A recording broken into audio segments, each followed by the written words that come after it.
कि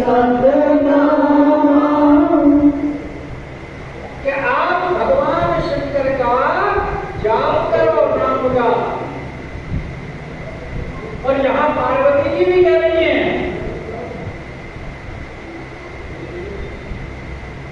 कि आप कहे सत्य बारे यहां दो विकल्प हैं इसके। एक तो साधारण में जब माधुर्य में वो परीक्षा ले रहे हैं तो उनको कह रहे हैं कि मैं नारद जी का उपदेश नहीं छोड़ सकती, क्या शंकर भगवान भी याद करते हैं। लेकिन यहाँ इसका एक और पूर्ण अर्थ ये निकलता है कि तुमने तो ये शंकर के प्रति ऐसे अपशब्द बोले हैं तो तुम्हारा मार्जन तभी होगा कि जब आप कहीं तुम कहोगे, सप्तर्षियों को करेंगे आप कहें सतबार महेश शंकर भगवान के नाम का जप करोगे तब तुम जीत सकते, क्योंकि वो भी तो जगदम्बा है, भगवान ही है, जानती है। और यहाँ इसीलिए कह रहे हैं सप्तऋषि कि तुम माया भगवान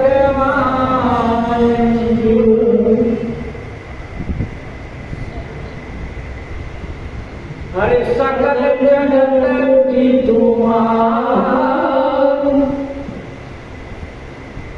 आप भगवान शंकर की माया हैं और शंकर भगवान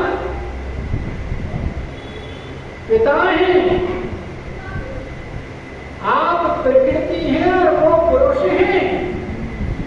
ये सारा संसार जो रचा गया है ये सब आपके ही द्वारा है।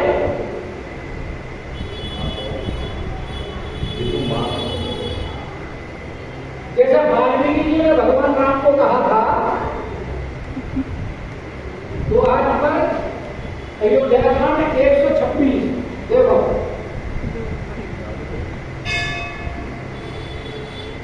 जब भगवान गए हैं वहां तो उन्होंने तो भगवान का स्वरूप बताया है, तो उन्होंने पूछा है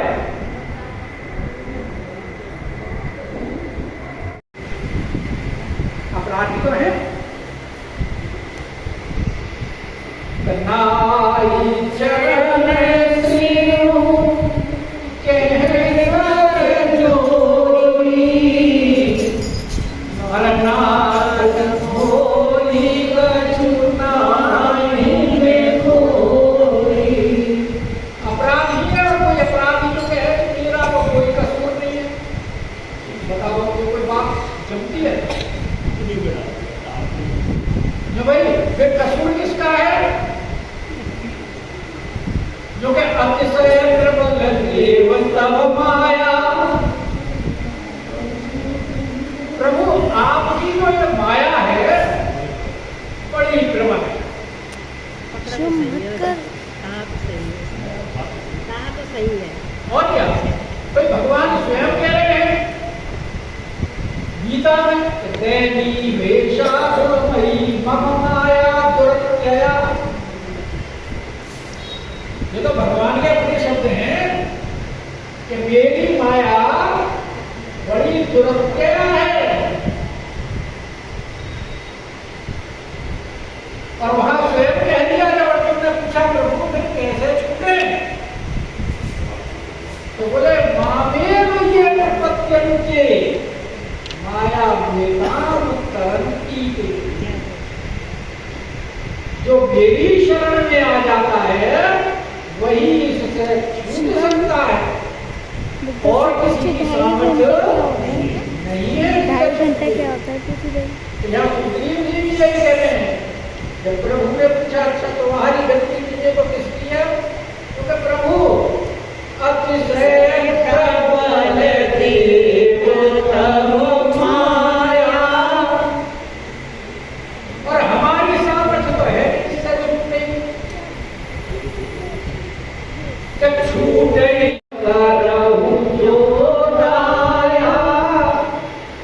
आप इसके ऊपर कृपा करोगे तभी वो छूट सकता है, वरना तो नहीं। तो माया आपकी है, क्योंकि जो ना ईश्वर को जान सके ईश्वर जी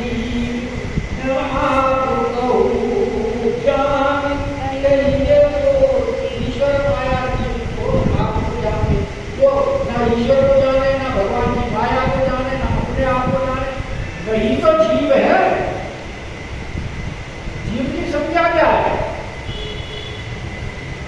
आत्मा तो भगवान का अंश है और भगवान के अंदर कोई विकार नहीं, तो आत्मा में भी कोई विकार नहीं, क्या बताया? तो फिर आत्मा में विकार आया कहां से? आत्मा ने जब अपना संबंध सूक्ष्म शरीर के साथ जोड़ दिया,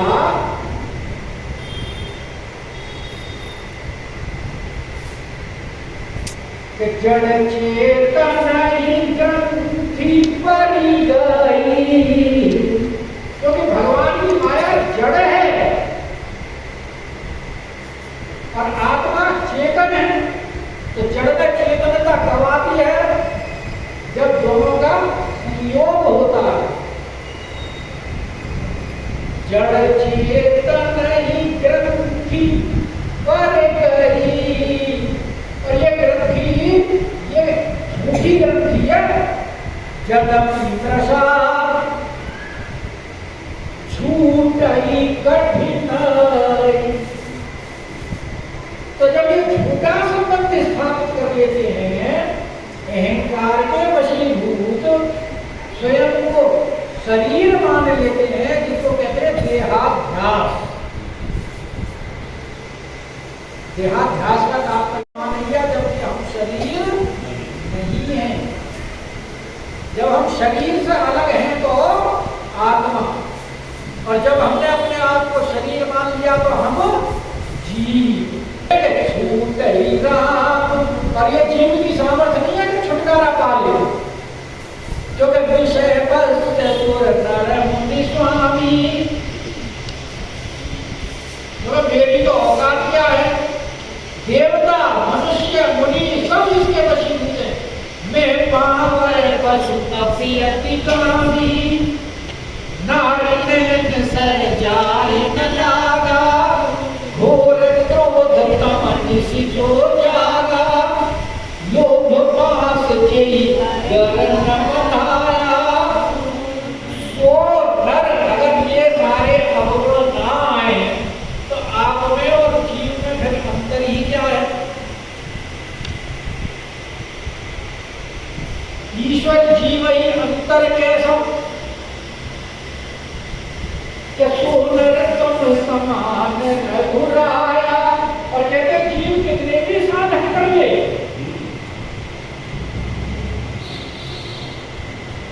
क्योंकि साधन करता किसके द्वारा है? इस पांच भौतिक शरीर के द्वारा, जिनका निर्माण पंच तत्व से हुआ है, प्रकृति के, तो उनसे साधन करेगा तो उस निर्गुण निराकार ब्रह्म को इन साधनों के द्वारा कैसे प्राप्त करेगा? माया के साधनों से, मायापति को। इसलिए बिल्कुल स्पष्ट कह दिया कि यह है गुण साधन नहीं होई, तो फिर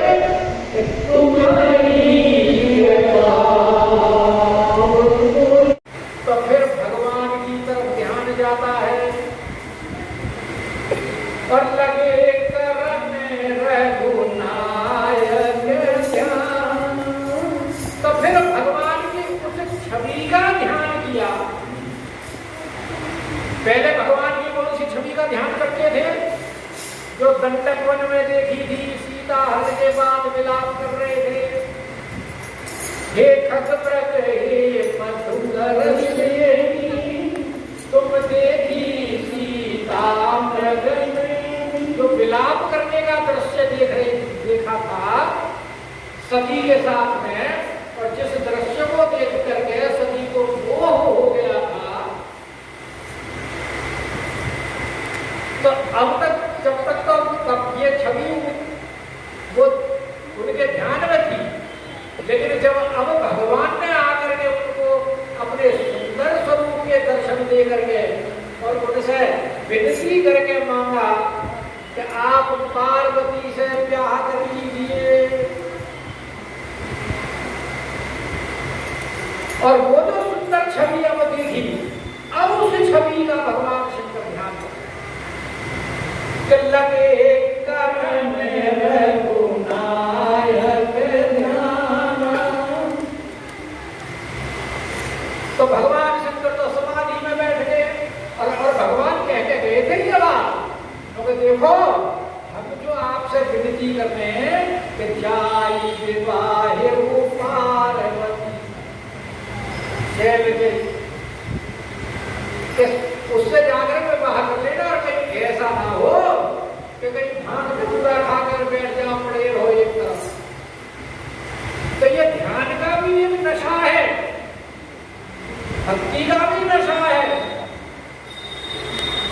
बाप। और ये नशा ऐसा है कि अगर किसी को चढ़ गया तो ये नशा उतरता नहीं। कि सकल नशा संसार की, किसी भी तरह का नशा कर लो, उतर जात पर भार, लेकिन नाम कुमारी नाम का हर चढ़ी रहे दिन रात। और भगवान शंकर जी जब ध्यान में बैठ गए तो लग गई समाधि,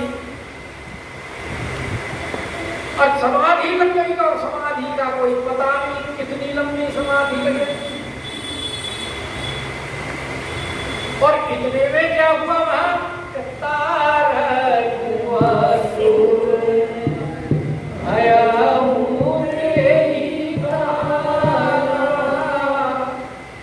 तारकासुर नाम का असुर उस समय उत्पन्न हुआ।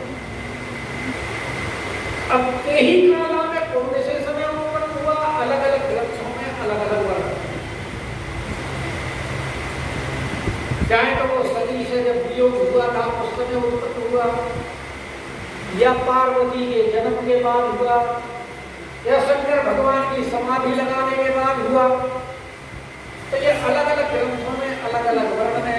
कुमार संभव में कुछ है, और शिव पुराण में कुछ है, स्कंद पुराण में कुछ है, पद्म पुराण में कुछ है, अलग अलग पुराणों में और ग्रंथों में अलग अलग है। और तारकासुर है कौन, कि कश्यप ऋषि की एक पत्नी थी दिति, और दैत्यों का और देवताओं का हमेशा युद्ध होता रहता था। तो दिति ने कश्यप जी से प्रार्थना करके पुत्र उत्पत्ति किया, उसको था उसका नाम बलराम।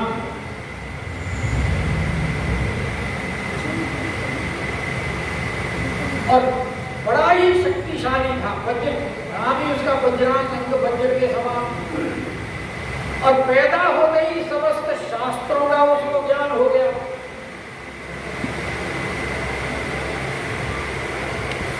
तो उसने अपनी माँ के कहने से, क्योंकि दिति के तो बहुत से पुत्र देवताओं के द्वारा मारे गए, उसने इंद्र पर चढ़ाई कर दी और इंद्र को बांध करके ले आए। फिर ब्रह्मा जी के कहने से और कश्यप जी के कहने से उसने छोड़ दिया। तो ब्रह्मा जी ने उनको ये वर दिया कि तुम्हारी एक तो आसुरी वृत्ति ना हो,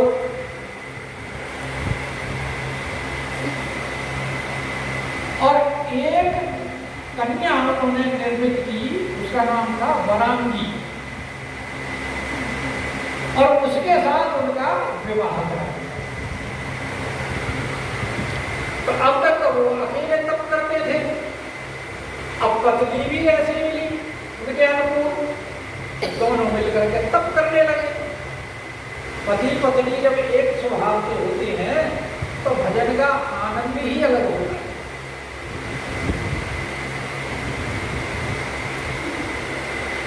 और अगर भजन में एक स्वभाव है तो भजन का आनंद न लगे, और लड़ाई में एक स्वभाव है तो लड़ाई का आनंद न लगे। लेकिन वो पड़ोसियों को आता है, क्योंकि बिना टिकट का तमाशा होता है ना।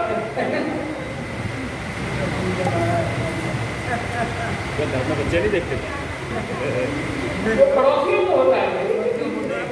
बच्चे भी देखते हैं फिलहाल का पता है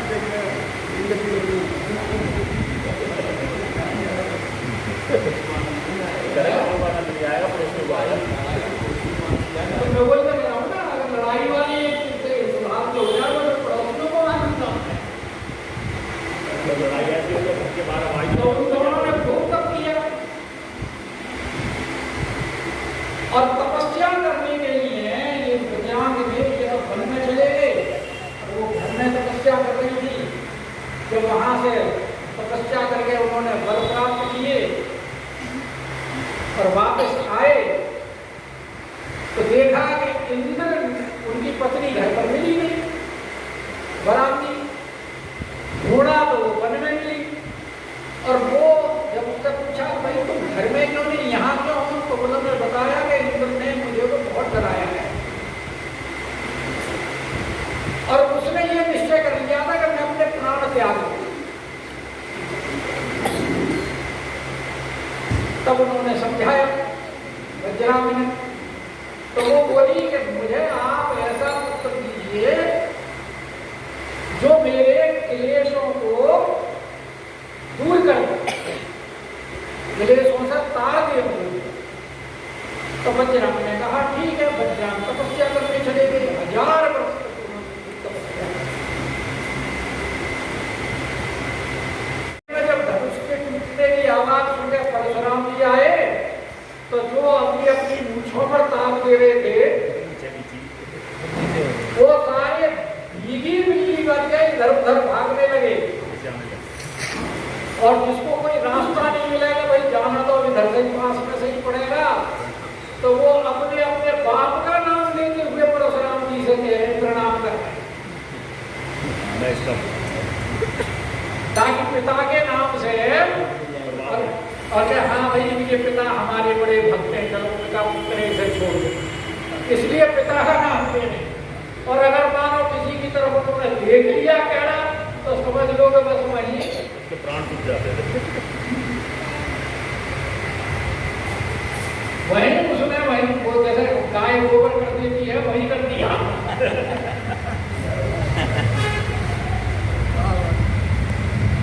तो भाई प्रताप तो ऐसा होता है कि भोज्य प्रताप फल दिए विशाल, और उन्होंने यही सब लोकपति जीते, सारे लोकपतियों को जीत लिया।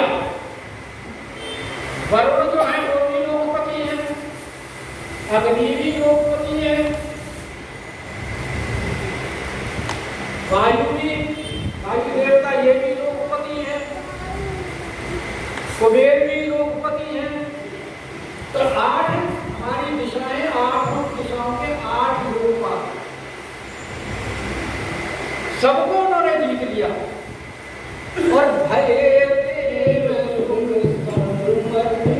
और सबके उन्होंने लोगों के ऊपर अधिकार कर लिया और सबको सेवक बना दिया।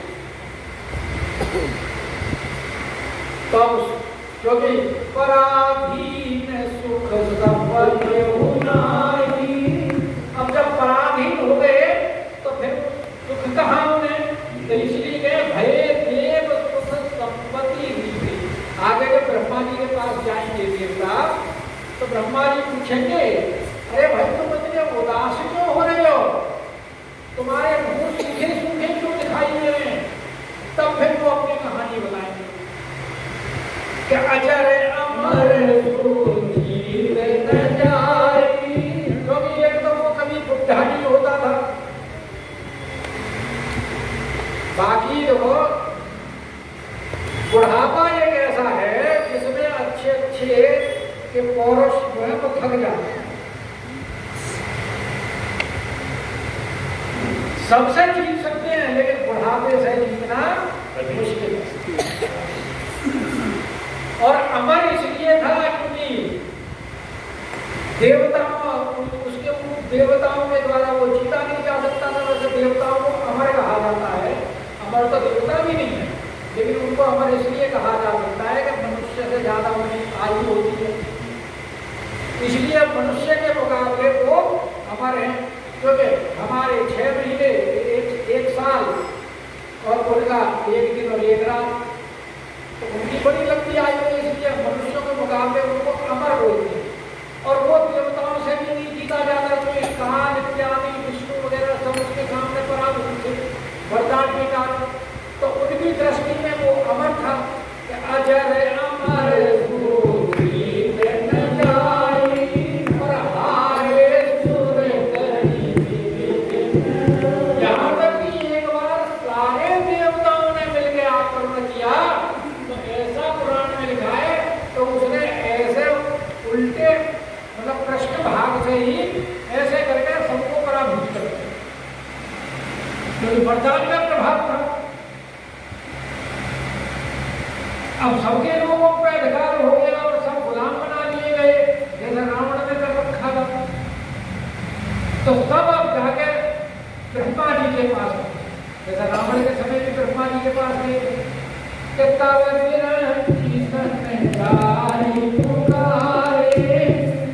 ब्रह्मा जी के पास पहुंचे कि प्रभु, आपने भी ये सृष्टि बनाई है और इस सृष्टि में जिस जिसको जो अधिकार दिए हैं वो अधिकार सब छीन लिए जा रहे हैं, तो ये तो संविधान का उल्लंघन हो रहा है, संकट में है, क्योंकि संविधान तो आपका ही बनाया हुआ है।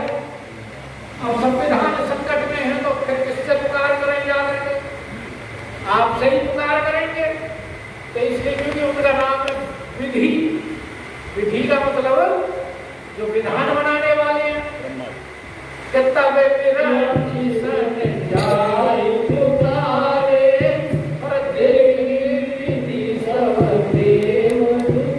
तो ब्रह्मा जी ने देखा सब बड़े दुखी है,